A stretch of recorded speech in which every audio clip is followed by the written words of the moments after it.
Bismillahirrahmanirrahim.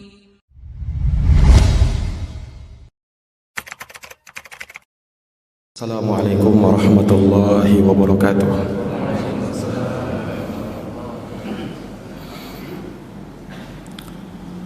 Innal hamdalillah nahmaduhu wa nasta'inuhu wa nastaghfiruh wa na'udzu billahi min shururi anfusina wa min sayyiati a'malina. May yahdihillahu fala mudilla lahu wa may yudlilhu fala hadiya lahu. Asyhadu an la ilaha illallah wahdahu la syarika lah wa asyhadu anna Muhammadan abduhu wa rasuluh. Allahumma salli wa sallim wa zid wa barik wa an'im ala nabiyyina Muhammadin wa ala alihi wa sahbihi ajma'in. Faqad qala Allah ta'ala fi kitabihil karim, ya ayyuhalladzina amanu taqullaha wa qulu qawlan sadida yuslih lakum a'malakum wa yaghfir lakum dunubakum wa may yuti'illaha wa rasulahu faqad faza fawzan 'azima. Amma ba'd, fa inna asdaqal hadithi kitabullah wa khairal huda huda Muhammadin sallallahu alaihi wa ala alihi wa sahbihi wa sallam, wa syarrul umuri muhdatsatuha fa inna kulla muhdatsatin bid'atun wa kulla bid'atin dhalalatun wa kulla dhalalatin finnar. Ma'asyiral muslimin, jamaah salat subuh yang berbahagia, alhamdulillah, alhamdulillahi bi ni'matihi tatimmus shalihat. Segala puji hanya bagi Allah yang dengan nikmat-nikmatnya tertunai segala amal-amal kebajikan. Salawat dan salam semoga terhatur limpahkan kepada sekalian jamaah Masjid Al-Ijtihad yang dirahmati dan dimuliakan oleh Allah.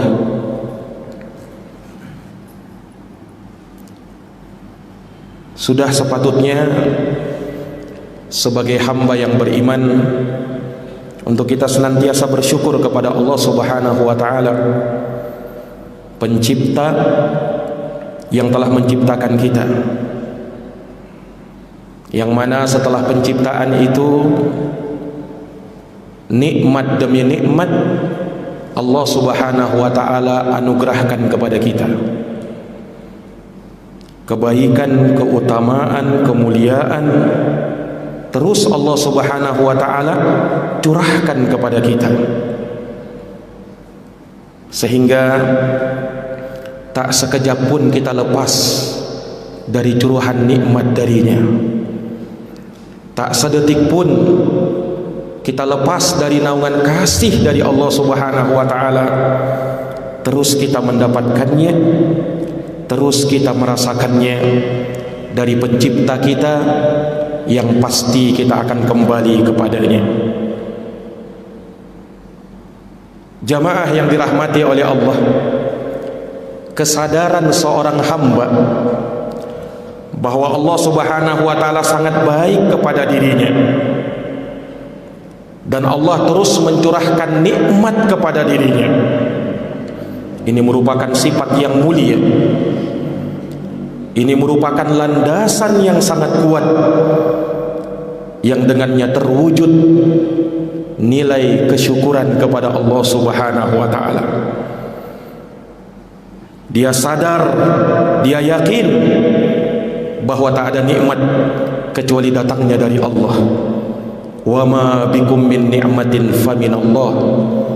Tak satupun nikmat yang ada pada kalian wahai manusia, melainkan itu datangnya dari Allah Subhanahu wa taala.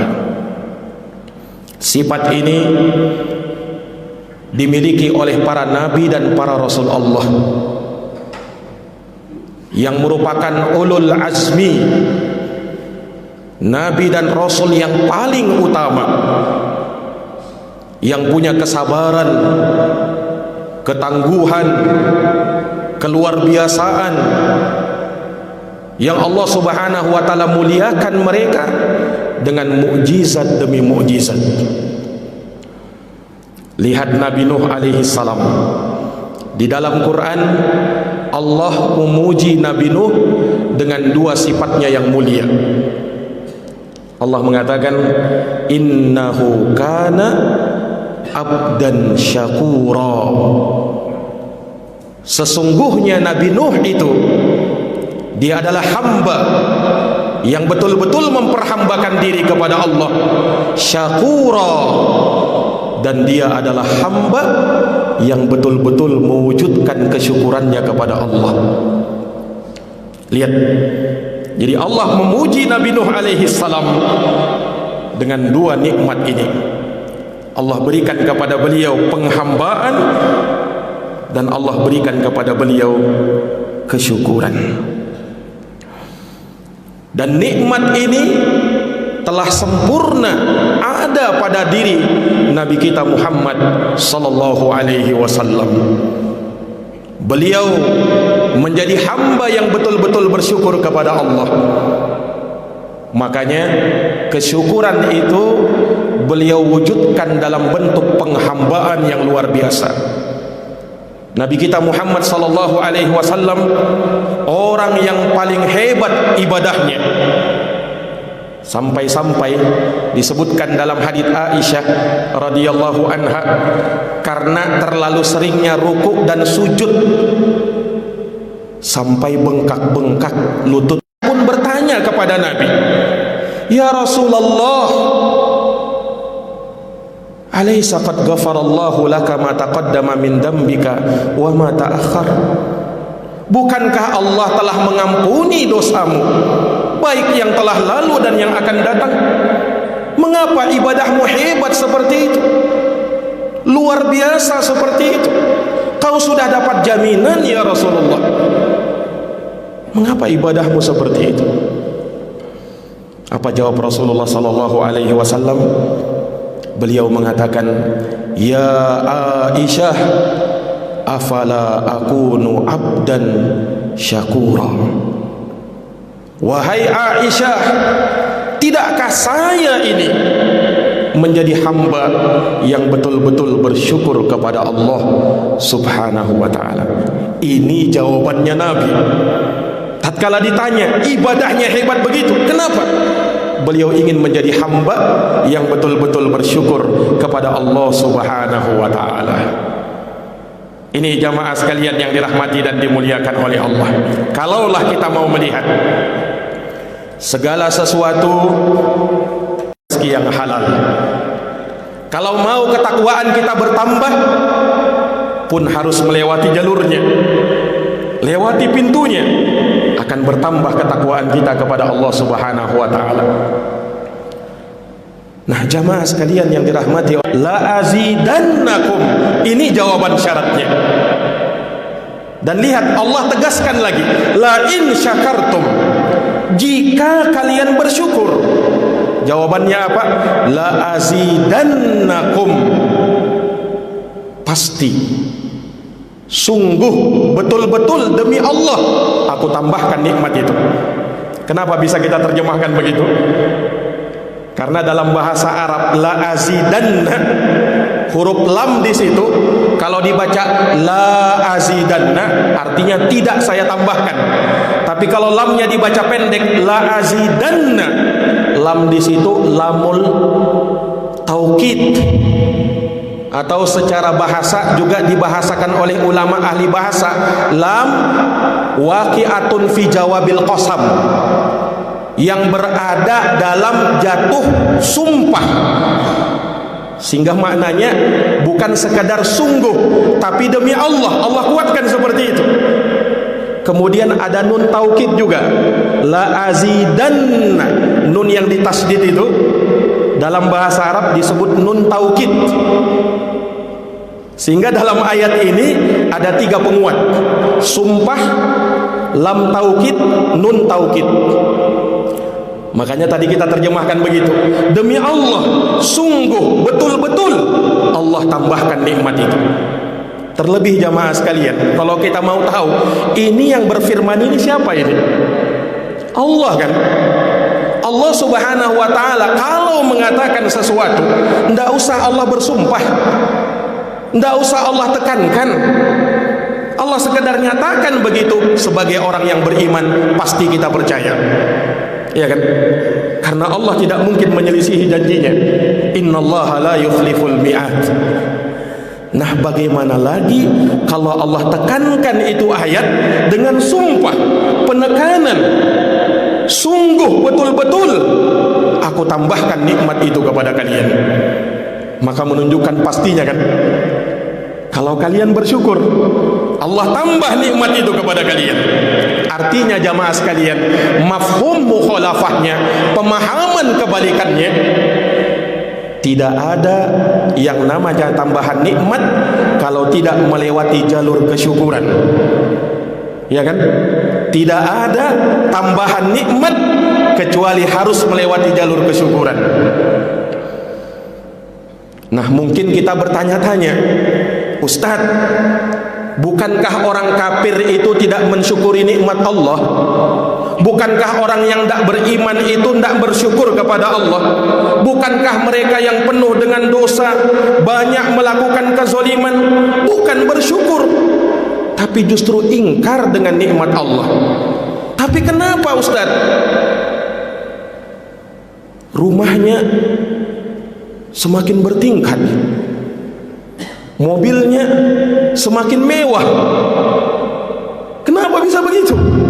Padahal kan kita sadar, kita paham, yang namanya tambahan nikmat tidak ada kecuali harus melewati kesyukuran kepada Allah. Bagaimana kita bisa memahami ayat ini?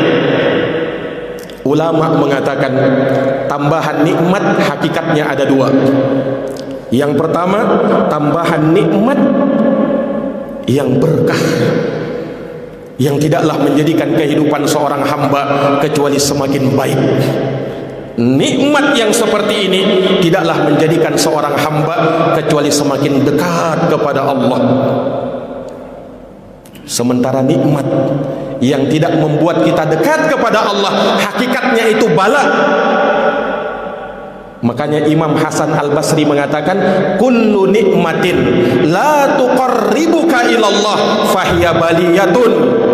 Seluruh nikmat yang tidak mendekatkan dirimu kepada Allah, maka itu bala.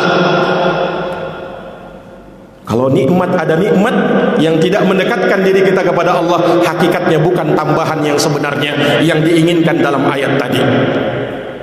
Dalam bahasa syariat itu disebut dengan istidraj. Allah berfirman, sanastadrijuhum min haitsu la ya'lamun. Kami akan istidraj mereka. Allah biarkan supaya larut dalam kesesatannya. Min haitsu la ya'lamun, dari arah yang mereka tidak ketahui. Makanya jangan tertipu para hadirin yang dirahmati oleh Allah. Idza ra'aita Allah yu'til 'abda minad dunya 'ala ma'asihi ma yuhibbu fa innama huwa istidraj. Kata Nabi sallallahu alaihi wasallam dalam hadis yang diriwayatkan oleh Imam Ahmad, apabila engkau melihat Allah memberikan nikmat kepada seorang hamba padahal dia berada di atas maksiat, pelanggaran di dalam agama, ketahuilah tidak lain dan tidak bukan, itu hanya istidraj, perlalaian, pembiaran dari Allah supaya semakin larut di atas kesesatan. Ini berbahaya. Bukan Allah muliakan dia dengan nikmat, tapi semakin dijauhkan dari Allah Subhanahu wa taala. Na'udzubillahi min dzalik. Ini jamaah sekalian yang dirahmati dan dimuliakan oleh Allah. Nah, kalaulah kita mau melihat kesyukuran terhadap nikmat ini akan terus terbawa oleh seorang hamba sampai tatkala dia berhadapan dengan Allah Subhanahu wa taala. Allah ceritakan dalam Quran, Pak, dalam surat As-Saffat, ada dulu dua orang berteman tatkala di dunia. Satunya orang yang tidak beriman dengan hari kemudian, tidak percaya dia. Tidak mungkin katanya tatkala kita sudah mati menjadi tulang belulang kemudian Allah bangkitkan kita. Tidak mungkin itu. Tidak percaya dia dengan hari kebangkitan. Sementara temannya yang satu percaya, beriman dengan ada dan pastinya hari kebangkitan, sehingga dia persiapkan amal-amal soleh guna menghadap kepada Allah Subhanahu wa ta'ala. Apa yang terjadi? Dua orang ini meninggal dunia. Yang satunya masuk neraka, yang satunya masuk surga. Temannya yang beriman tadi masuk surga, sementara yang tidak beriman dengan hari kebangkitan masuk ke dalam neraka. Disebutkan di dalam Quran, temannya yang masuk surga ini ingin mengetahui di mana temannya yang dulu itu tatkala di dunia yang tidak beriman itu, di mana dia? Disebutkan dalam Quran, fattala'a fara'ahu fi sawa'il jahim. Maka dia pun menengok, melihat ternyata kawannya itu berada di tengah-tengah neraka jahim. Di dalam sana dia. Maka dia langsung berkata, tallahi, demi Allah, in kita laturdin, hampir saja kamu saya kamu sesatkan. Hampir saja saya ini disesatkan oleh orang ini, karena dulu dia teman saya. Walaula nikmatu rabbi lakuntu minal muhdorin. Perhatikan ucapan ini. Apa katanya? Seandainya bukan nikmat dari Allah, seandainya bukan nikmat dari Allah yang saya bersyukur kepadanya, niscaya pastilah saya termasuk orang-orang yang tergelincir ke dalam api neraka. Allahu Akbar. Dia mengungkap sebab dia selamat apa? Tidak lain dan tidak bukan karena nikmat yang Allah Subhanahu wa ta'ala. Salat subuh yang berbahagia, nikmat Allah terlalu banyak. Nikmat Allah tak terhingga. Wa in ta'uddu nikmatallahi la tuhsuha. Kalaulah kalian mau menghitung-hitung nikmat Allah, pastilah kalian tidak mampu menghitung nikmat itu. Nikmat Islam, iman, ketakwaan kepada Allah. Kita mampu beribadah kepada Allah di rumah dari rumah Allah Subhanahu wa ta'ala. Ini kenikmatan luar biasa. Dan ingat jamaah sekalian, ada satu nikmat yang menjadi modal hidup manusia di dunia. Apa itu? Bukan uang, bukan harta, bukan kekayaan, tapi modal hidup manusia di dunia ini adalah umurnya. Ini modal kita. Nikmat umur yang Allah Subhanahu wa ta'ala berikan kepada kita, waktu dan kesempatan yang Allah Subhanahu wa ta'ala berikan kepada kita. Sampai di mana batas umur kita di dunia ini? Itu modal utama kita. Orang biar bagaimanapun kekayaannya, banyaknya bisnisnya, peluangnya terlalu besar di dalam hal tersebut, dia mampu mengumpulkan pundi-pundi kekayaan yang sangat banyak. Tapi kalau ajalnya sudah datang, mau jadi apa bisnisnya itu? Mau jadi apa kekayaannya itu? Kecuali kalau dia harus tinggalkan, dia wariskan kepada keturunan-keturunannya, kepada keluarganya. Dia tidak membawa apa-apa. Kapan? Ajal sudah menjemput. Ini jamaah sekalian yang dirahmati oleh Allah. Sehingga manusia terkadang sering lalai dengan hal ini. Benarlah sabda Nabi SAW dalam hadis Ibnu Abbas riwayat Bukhari, nikmatani makbunun fihima kathirun minan nas, as-sihhatu wal faragh. Ada dua nikmat di mana manusia sering kali lalai dari mensyukuri nikmat itu. Apa itu? Nikmat kesehatan dan nikmat waktu luang. Ini jamaah sekalian yang dirahmati oleh Allah. Terlalu banyak orang yang tertipu dengan nikmat ini. Dua nikmat, kesehatan, waktu luang. Orang baru sadar besarnya nikmat sehat itu kapan? Kalau dia jatuh sakit, baru dia tahu betapa berharganya sehat ini. Nah, Rasulullah menjadikan kesehatan itu sebagai lambang kenikmatan hidup di dunia. Kata Rasulullah sallallahu alaihi wasallam, "Man asbaha minkum aminan fi sirbi, mu'afan fi jasadi, indahu qutu yaumi, faka'annama hizat lahud dunya." Barang siapa yang di pagi hari seseorang merasakan keamanan berada di dalam rumahnya, lihat, aman di dalam rumahnya, mu'afan fi jasadi, sehat jasmaninya, indahu qutu yaumi, dan dia punya makanan di hari itu saja, besok belum tentu, dia punya makanan di hari itu saja. Kata Nabi apa? Faka'annama hizat lahud dunya, seakan-akan dunia itu sudah dikumpulkan untuk dirinya.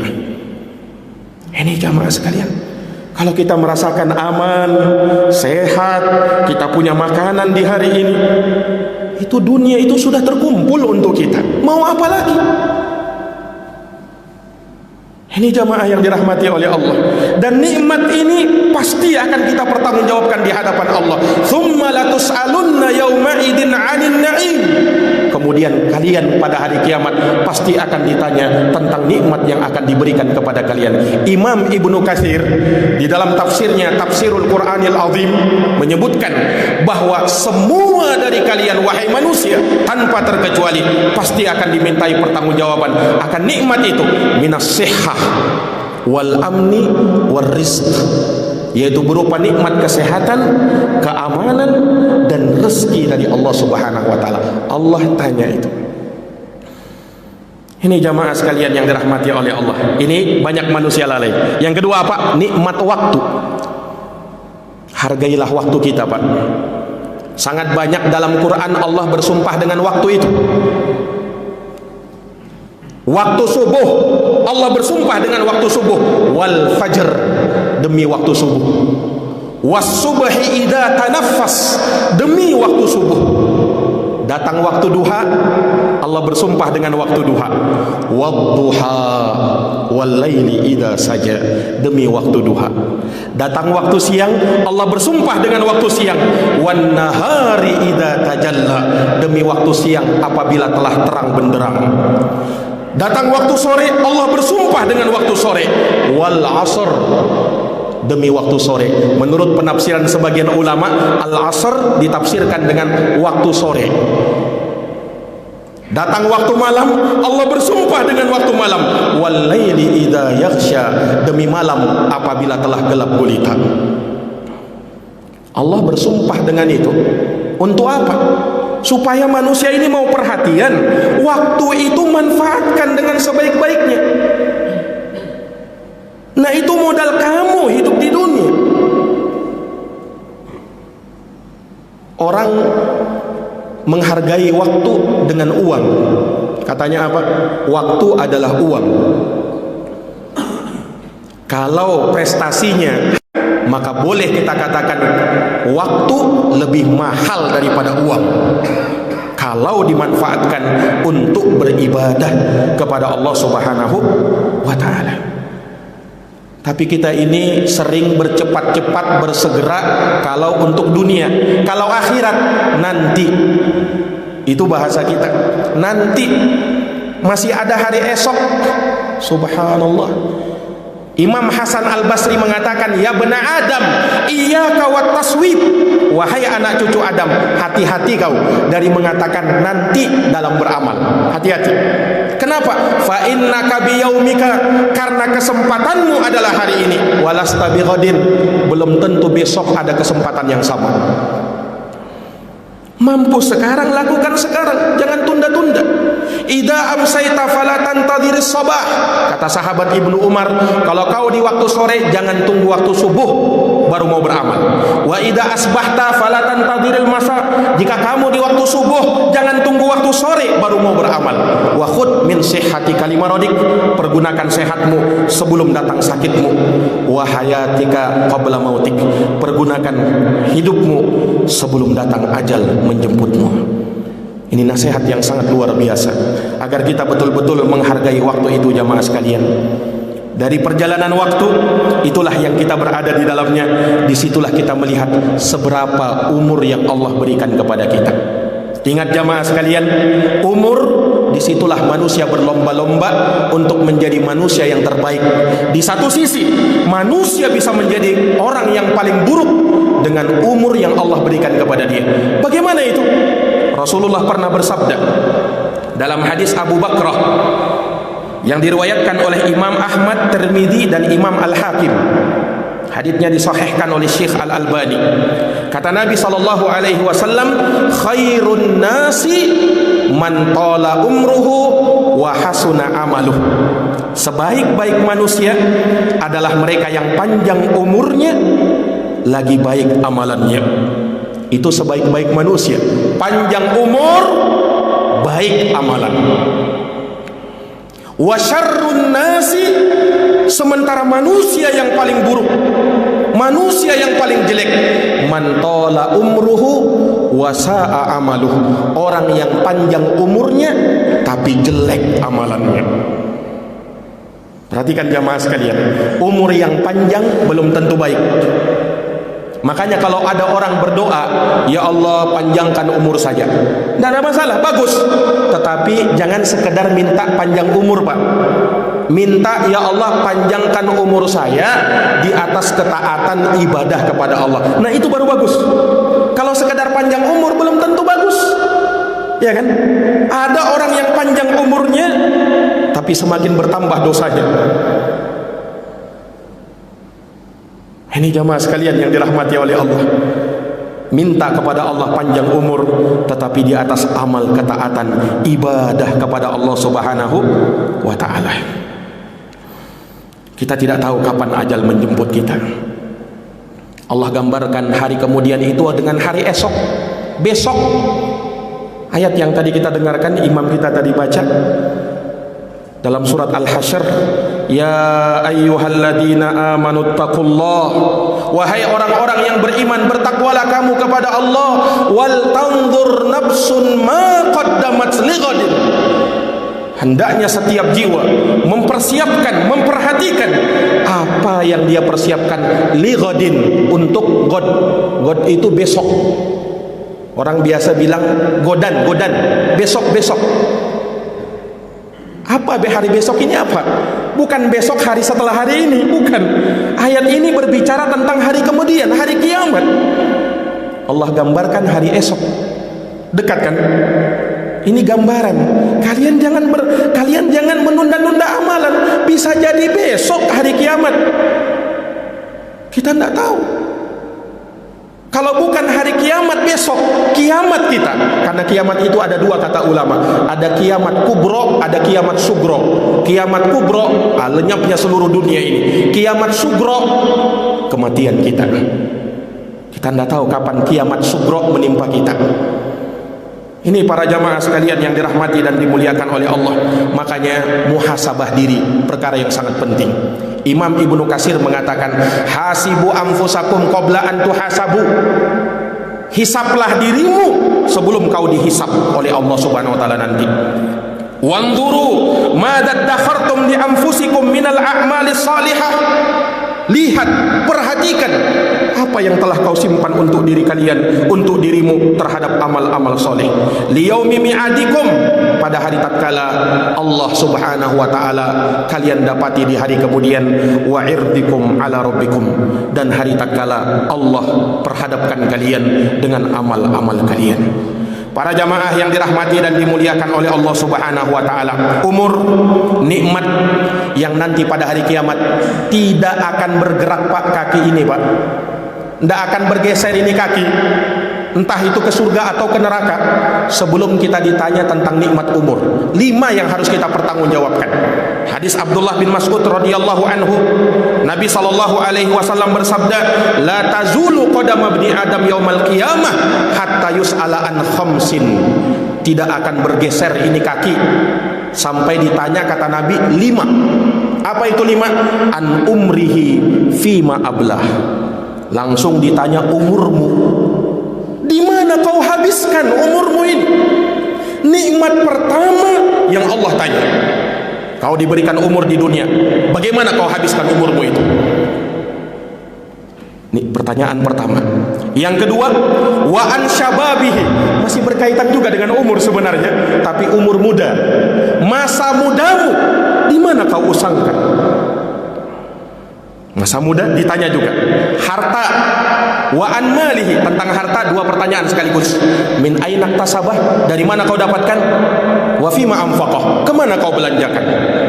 Terakhir yang kelima, tentang ilmu. Bagaimana? Sudahkah kita mengamalkan ilmu yang kita dapatkan? Jangan sekadar, jangan sampai itu baru sekedar diilmui, amal belum.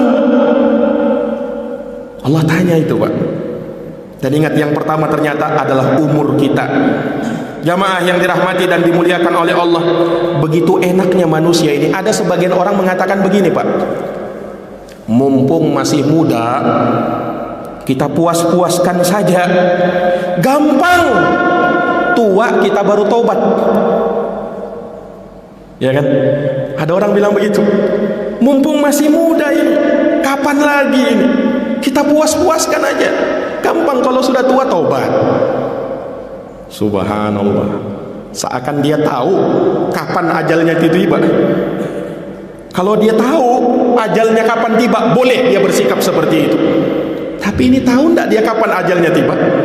Enggak tahu dia. Apakah dia bisa jamin di masa tua dia tobat? Kalaupun dia diberikan umur panjang di masa tua, adakah jaminan dia tobat? Enggak ada jaminan. Ini jamaah sekalian yang dirahmati oleh Allah. Sehingga di masa muda pergunakan waktu dengan sebaik-baiknya. Disebutkan dalam hadis orang yang mendapatkan naungan itu apa? Wasyabun nasya'a fi ibadatillah, seorang pemuda yang dia tumbuh dalam beribadah kepada Allah Subhanahu wa taala. Jamaah sekalian yang dirahmati dan dimuliakan oleh Allah, kalaulah kita mau melihat umur yang Allah Subhanahu wa taala berikan kepada kita, sebagian orang ada dengan bertambahnya umur dia lakukan ihtifal, perayaan-perayaan untuk itu. Sebenarnya kalau kita berpikir, dengan bertambahnya umur ini apa prestasi yang didapatkan? Tidak ada kan? Apa prestasi dengan bertambahnya umur kita? Dengan perjalanan umur itu loh, nggak ada. Sehingga kurang tepat kalau mau dirayakan bertambahnya umur itu. Ataukah mendapatkan hadiah yang pantas dirayakan, yang pantas untuk mendapatkan penghargaan, hadiah, kalau kita mendapatkan prestasi dari situ. Baru misalnya kita sembuh dari penyakit, selamat. Misalnya kita lulus ujian, selamat, ada prestasi. Misalnya kita sudah jadi seorang dokter, selamat, sudah jadi seorang dokter. Karena ada prestasi yang didapatkan, pantas, wajar kalau dapat ucapan selamat. Tapi kalau bertambahnya umur, apa prestasi yang didapatkan? Kalaulah kita mau perumpamakan, Pak, hadirin yang dirahmati oleh Allah, misalnya ada seorang kena penyakit parah, kanker stadium 4 sudah. Ini luar biasa kan ini. Dan dokter sudah memvonis kayaknya umurnya ya 6 bulan atau sekitar itulah, kecuali kalau Allah menghendaki yang lain tentunya. Dia dapat kabar itu, kira-kira apa perubahan yang terjadi pada dirinya, Pak? Kira-kira apa perubahan yang terjadi? Saya sudah divonis ini, seakan-akan sudah divonis mati sudah ini, 6 bulan atau sekitar itu. Nah, kira-kira bagaimana tatkala dia melewati hari demi hari, pekan demi pekan, akan mulai dia menghitung itu kan, 1 hari, 2 hari. Nah, sungguh misalnya suatu kekurang ajaran kalau ada orang datang kemudian mengucapkan selamat bertambahnya umurmu kepada orang seperti ini. Dia lagi sedih ini. Kenapa? Sudah mau dekat. Ya kan? Nah, itu kalau dalam dunia misalnya terjadi seperti itu. Nah, terkadang kita ini sadar, kurang sadar sebenarnya. Tidak sadar sebenarnya Allah Subhanahu wa taala pun sudah memvonis mati kita ini. Ya kan? Innaka mayyitun wa innahum mayyitun. engkau wahai Muhammad akan meninggal dan seluruh dari kalian akan meninggal. Ini vonis mati dari Allah kepada kita semua. Kullu nafsin dha'iqatul maut. Setiap jiwa pasti merasakan kematian. Ini vonis mati dari Allah Subhanahu wa taala. Aina ma takunu yudrikumul maut walau kuntum fi burujim musayyadah. Dimanapun kalian berada, kematian menjemput kalian walaupun kalian berada di benteng yang amat kokoh. Ini vonis mati dari Allah Subhanahu wa taala. Qul innal mautal ladzi tafirruna minhu fa innahu mulaqikum. Katakanlah, sesungguhnya kematian yang kalian lari darinya akan mendapati kalian. Jamaah yang dirahmati oleh Allah, lagi-lagi ini vonis mati dari Allah Subhanahu wa taala. Hanya bedanya dengan yang tadi kisahnya tadi, kita tidak tahu kapan kita mati. Vonis mati itu sudah ada dari Allah Subhanahu wa taala. Bedanya kita tidak tahu, Pak. Ini para jamaah sekalian yang dirahmati dan dimuliakan oleh Allah Subhanahu wa ta'ala. Makanya hendaknya seorang sadar dan betul-betul sadar, persiapkan hari-hari tatkala berjumpaan dengan Allah Subhanahu wa ta'ala. Sungguh, apalagi kalau kita melihat hari-hari ini, musim-musim seperti sekarang ini, hari-hari berat seperti ini. Walaupun sekarang walhamdulillah sudah mulai ada tanda-tanda penurunan itu kan, virus corona itu. Tapi lihat sebelum-sebelumnya, Pak, kita mendengar kematian dan kematian, meninggal dan meninggal. Nah, dan kita tidak tahu giliran kita kapan. Ini para hadirin yang dirahmati oleh Allah. Dulu para ulama salaf, sahabat Nabi SAW, bertambahnya umur justru mereka menyesal. Ibnu Mas'ud berkata, "Ma nadimtu ala syai'in nadami ala yaumin darabat syamsuhu naqasa fihi ajali wa lam yazdad fihi amali." Kata Ibnu Mas'ud radhiyallahu an, tidak pernah aku menyesal dengan suatu penyesalan melebihi penyesalanku akan datangnya suatu hari yang hari itu aku lewati, matahari sudah terbenam di hari itu, berarti berkurang ajalku, namun amalku belum aku tambah, menyesal aku karenanya. Lihat jamaah sekalian yang dirahmati oleh Allah, bagaimana ulama salaf dulu menanggapi, menyikapi umur yang bertambah itu, penyesalan. Karena kita ini kurang dan selalu kurang, jamaah sekalian yang dirahmati dan dimuliakan oleh Allah. Makanya perbaiki diri di sisa umur yang ada. Bagi siapa yang umurnya sudah 40 tahun, Pak, mungkin banyak dari kita yang sudah 40, lebih dari 40 tahun, ya kan? Sudah lebih 40 tahun. Hendaknya bagi yang mereka berumur 40 tahun, perhatikan ayat dalam Quran surat Az-Zukhruf ayat 15. Di situ terdapat penyebutan orang-orang berumur 40 tahun. Allah berfirman, "Wa wassaynal insana biwalidayhi ihsana." Allah Subhanahu wa taala berwasiat kepada manusia supaya berbakti kepada kedua orang tuanya. Hamalathu ummuhu qurha wa wada'athu qurha. Ibunya mengandungnya dalam keadaan susah payah, melahirkannya pun dalam keadaan susah payah. Wa hamluhu wa fisaluhu 30 syahra. Masa kehamilan sampai penyapihan selama 30 bulan. Perhatikan ayat berikutnya. Hatta, sampai idza balagha asyuddah, ketika dia sudah mencapai usia dewasa, wa balagha arba'ina sanah, dan dia sudah mencapai usia 40 tahun. Perhatikan, usia 40 tahun. 40 tahun ke atas. Sampai dia sudah mencapai usia 40 tahun. Ucapkan doa ini, Pak. Hafalkan doa ini. Rabbi, qala Rabbi, auzi'ni an ashkura ni'mataka allati an'amta 'alayya wa 'ala walidayya wa an a'mala salihan tardah wa aslih li fi dhurriyyati inni tubtu ilaika wa inni minal muslimin. Ini doa, hafalkan, Pak. Az-Zukhruf ayat 15. Ini doa orang yang sudah umur 40 tahun. Merasa umur 40 tahun, ucapkan doa ini. Wahai Tuhanku, Rabbi auzi'ni, berikan petunjuk kepadaku, an ashkura ni'mataka allati an'amta 'alayya, agar aku selalu mensyukuri nikmatmu yang engkau anugerahkan kepadaku. dan kepada kedua orang tuaku, wa ala walidayya wa an a'mala salihan tardoh, dan aku mohon kepadamu ya Allah agar aku bisa beramal soleh sesuai dengan apa yang engkau ridhoi. Wa aslih li fi dzurriyyati, perbaiki keturunan-keturunanku ya Allah. Wa inni tubtul an wa inni tubtu ilaik, sungguh aku bertaubat kepadamu hari ini. Wa inni minal muslimin, dan aku termasuk dari orang yang berpasrah diri kepadamu. Allahu Akbar. Ini doa umur 40 tahun, Pak.